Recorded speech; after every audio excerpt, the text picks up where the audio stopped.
Et ensuite dans Psaume chapitre 50 au verset 7 à 9, il est dit, écoute mon peuple, je te parlerai Israël, et je t'avertirai, point, je suis Dieu ton Dieu.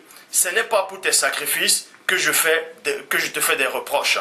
Plein de gens vont lire ça, ils vont dire, ouais, Dieu ne fait pas des reproches à Israël par rapport à l'immolation des animaux, tout ça là, quand on égorge des animaux, hein, que Dieu ne fait pas reproche à ça. Ça veut dire que si Dieu ne fait pas reproche à ça, c'est que Dieu prend plaisir à ça. Non, ce n'est pas ça. Parce qu'Israël avait commis un péché. Israël avait abandonné Dieu. Et maintenant, ils ont eu des fléaux. Ils ont eu des fléaux, parce que constamment, ils égorgeaient les mouilles. Bref, ils égorgeaient des animaux, ils faisaient des incubations à la reine du ciel, tout ça là. Et vous pouvez aussi voir ça dans Jérémie 17, non, plutôt pas dans Jérémie, dans Lévitique 17, 7, où ils offraient des sacrifices aux démons enfants de bouc à pan.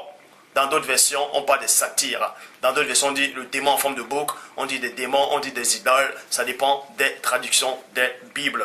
C'est pour ça que quand Israël a senti que Dieu s'est fâché contre lui, eux, ils croyaient que c'était par rapport au sacrifice, c'est-à-dire premièrement à ces sacrifices qu'ils faisaient. Mais Dieu dit ici, ce n'est pas pour tes sacrifices que je te fais des reproches. Tes holocaustes sont constamment devant moi. Je ne prendrai pas un taureau dans ta maison, ni des boucs dans tes bergeries. Verset 10 à 13.